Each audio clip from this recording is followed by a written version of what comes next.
Hey everybody, welcome to Raising Vibrations. You're with Simon today. And I'm really excited to be sharing with you a three-part series on aspects and phases.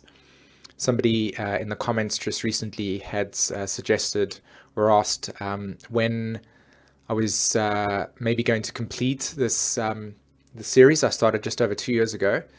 And today, or a couple of days ago, I felt a great desire and drive to actually do that. So what I'm going to do for you today is share with you the three parts of understanding aspects and phases. Now, for most of us, aspects and phases is like, what? What do you mean by that? Well, what I mean by this and what evolutionary astrology uses is it goes, in the past, we've used astrology as a way to understand our psychological and personality understandings, right? A sense of exploration of self. I'm inviting everybody to see astrology more as a way in which we can develop, strengthen, and connect with nature and or Earth itself, and see that we are a reflection of nature and nature is a reflection of us, and astrology reflects to us through the intimacy of the archetypes, the connection between the evolving forces that exist within nature and we as a human organism. So it kind of like puts us within the context of the ecosystem versus an ego system, right? So when we look at aspects and phases in astrology from an EA perspective, we are understanding that everything has a relationship to everything else, okay? And so because of that, when we apply this methodology, we're able to understand not only the evolutionary direction of the soul from the perspective of how it's evolving, we're also able to acknowledge the natural law of where that development is actually taking place through this methodology. And it's really, really helpful because it can really help you get clear about where you are in the trajectory. And, you know, there's a multiple amount of things that you can actually get to decondition about yourself. And like I said, there's many layers to the story. I'm not actually going to be, so I'm just going to quickly change the screen for us so that you see me. Hello. This is a part one of, or this is part one of the part 3 video series. And I'm not going to actually do the teaching itself regarding this because that's what I do in my personal classes. So I teach this in my intermediate class astrology schools. But I want to share with you the concepts. I want to share with you and excite your attention around looking at your chart, not from the perspective of, okay, Google this and Mars means this, but to say, hang on, I have Mars here and it's making this really weird red line to another planet. And I've read up that this is a square. Okay, so I have Mars square Venus as an example, and then that's where it gets left. Like you read the square and that's where it stays. But have you ever thought about, which obviously isn't the case, but have you ever thought about what the phasor relationship is representing from the perspective of evolution? I.e., how are those two planets communicating with each other, and how is that evolution revealing itself to you within the phasor relationship? So that's what this is about, right? So in this video, we're going to learn about what are aspects and phases, why do we use them, and understanding the evolutionary astrology method, okay? And I think this is really, really helpful to us, especially when you're wanting to do the deep inner soul transformation work. And that's why I love this material so much, because it really helped me get clear on what my story is about versus somebody else's. So there's an essence of individuality as well, okay? So let's go on to the first page. So what you're looking at right now, I want everybody to have a look at this picture here. You see that this picture represents the moon's phases. And you can see that there are 8 phases, okay? So what evolutionary astrology has done is said, okay, well, we've got a chart that's 360 degrees.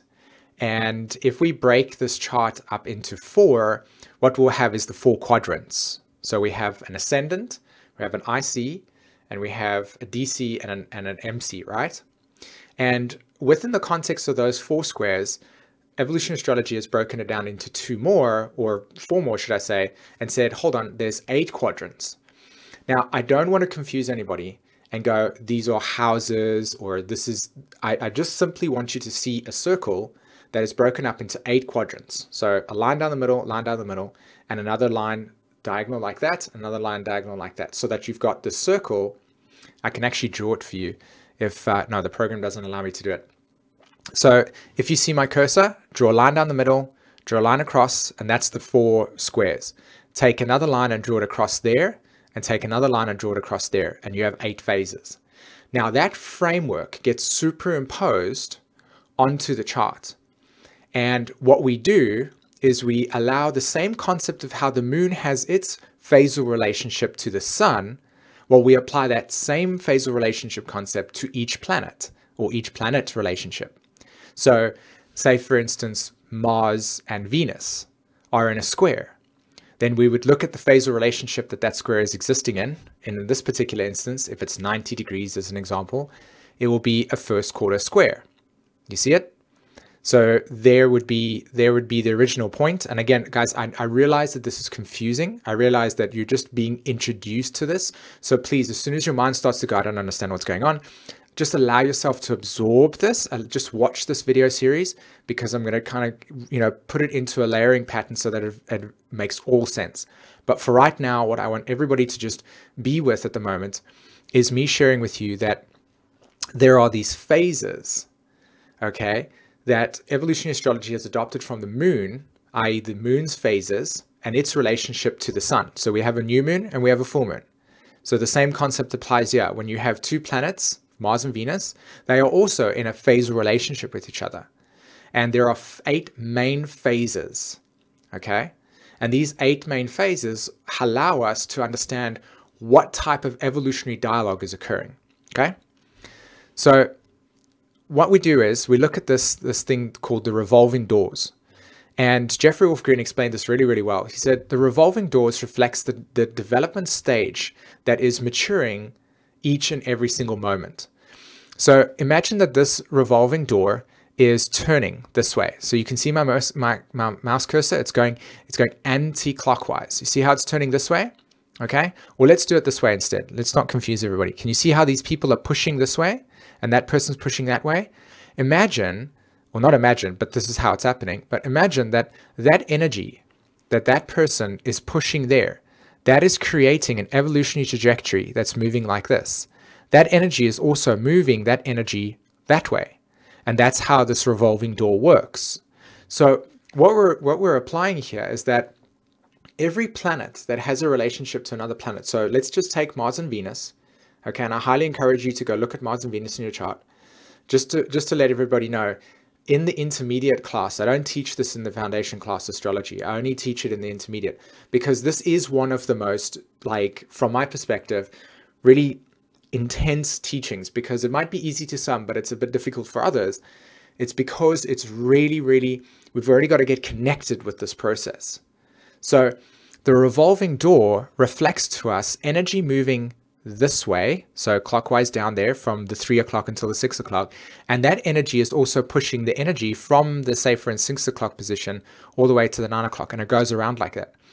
So just as Mars and Venus have a relationship to each other, there is an energy that is pushing these planets to evolve. And wherever you have whatever phasal relationship Mars and Venus is in, or Pluto and Saturn, or Mercury and Jupiter as an example, this is how this energy is working. It's a constant movement in which the development phase in each moment is occurring, right? Phasal relationship. So you have, let's take, for instance, again, Mars and Venus. You put Mars there, you put Venus there, and Venus is moving across the chart like this, right? So, you know, say, for instance, in 1 month, Venus moved 15 degrees. That energy is moving, and it's creating the dynamic tension of evolving awareness.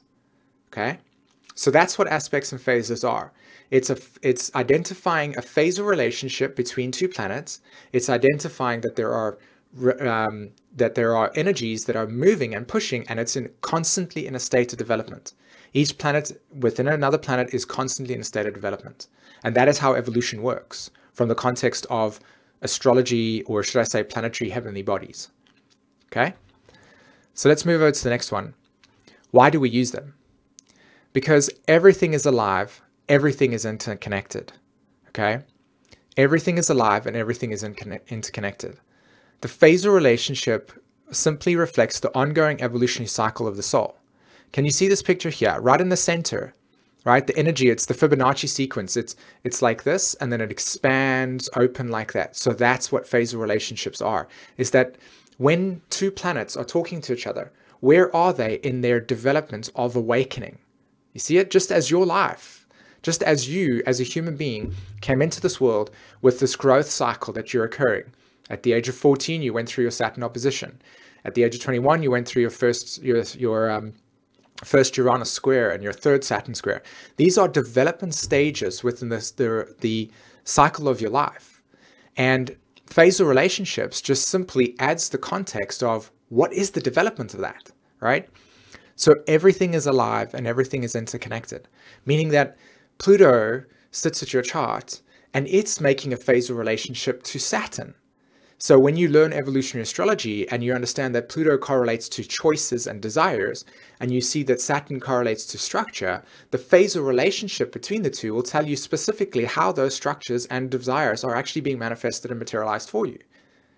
Because it's like, are they developed because the phasor relationship is in a stage of intense development, or is it very fresh and new?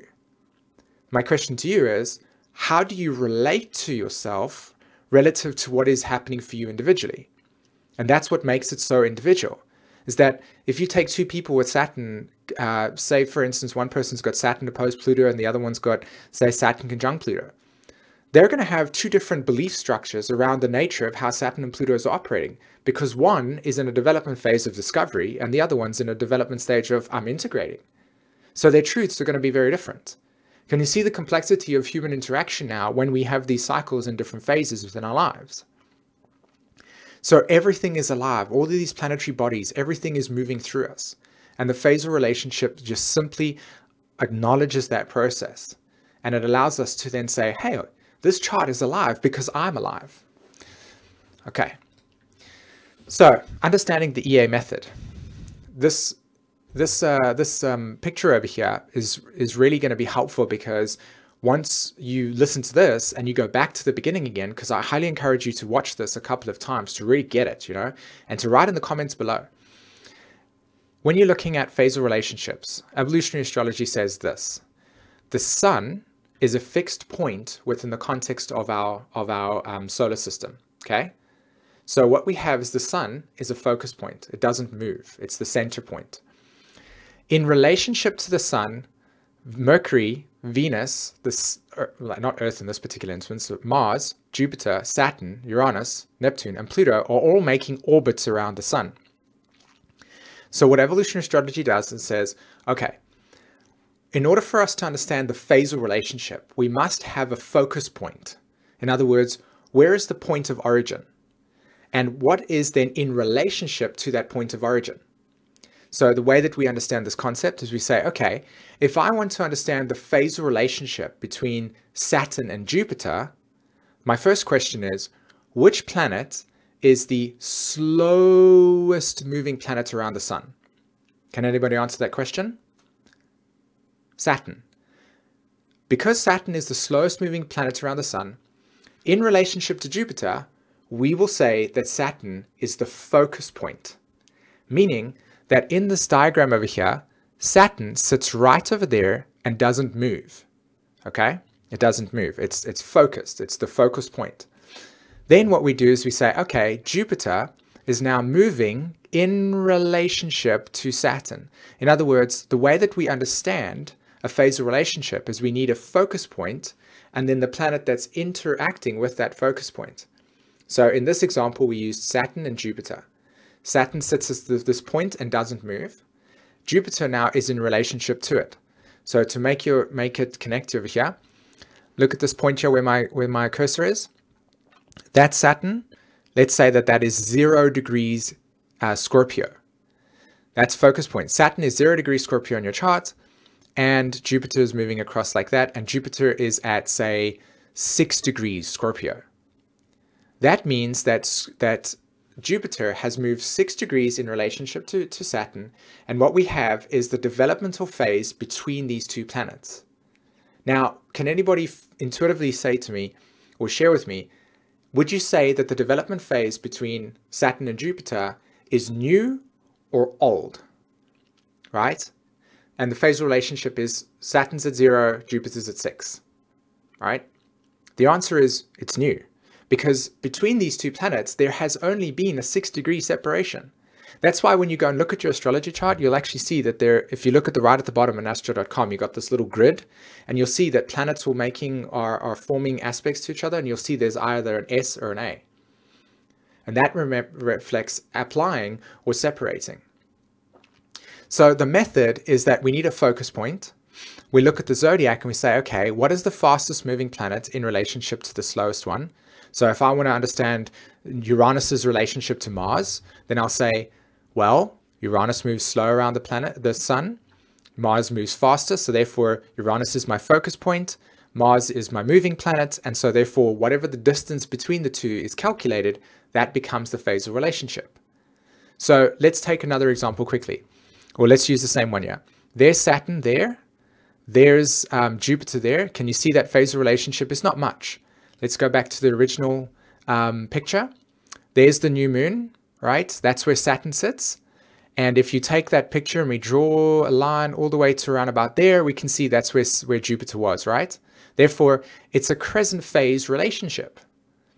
It's not a first quarter, it's not a gibbous, it's a crescent phase relationship. Now, in the actual school itself, I teach about what these dynamics are about. So if you have a crescent phase as an example, it means this. This is where the soul is. And I highly encourage you to go and watch the video on my YouTube channel called the 3-month forecast, because you'll see that I talk about phasal relationships between planets, and particularly the crescent phase between Mars and Venus, and then go correlate it back to your own life and start to see, oh my God, yeah, this is actually true. I'm really going through a crescent phase experience right now in my life. Okay, so that's the end of today's teaching regarding this. So what we covered was, what are aspects and phases? We understood that there are phasal relationships between planets. There are 8 of them. We understood that the reason why we apply this is because everything, the consciousness is evolving itself, and it's like a revolving door. Every single moment is a new becoming. And so because of that, phasal relationships are in a constant state of becoming. And it's like how the energy moves in a turnstile. Okay? We also understood that everything is interconnected, and phasal relationships simply reflect the evolutionary cycle of the life, of the soul. And we also understood that when we apply the method, we're taking planets and we're saying, how do we understand this? We go, okay, fastest moving planet in relationship to the slowest moving planet. And when you're applying the sun, so in any case, if the sun is, if you want to understand sun to Pluto, then of course the sun is the focus point always. Doesn't matter. So is it phasal relationship? Is it a balsamic to the sun? And so on and so forth. Don't want to get too much into the jargon. So again, just looking at this, Mars, Venus, Jupiter, all of those planets are in a relationship to the sun, which is the slowest moving planet, which is the fastest moving planet, and that becomes your way of measuring it. Of course, the slowest moving planet is the focus point, okay? All right, guys, so I'm super excited to hear your comments in the comment section, of course. And if you're interested in actually having me do this professionally and analyze your chart, in the description and in the comments, there's actually links to book sessions with myself. And if you want to learn this in a more in-deep way and to see it apply to your own charts, then I highly encourage you to contact me to start an intermediate class astrology as well, okay? Other than that, guys, have a fantastic time, and don't forget to watch part 2 so that you're not completely confused, okay? Take care. Bye-bye.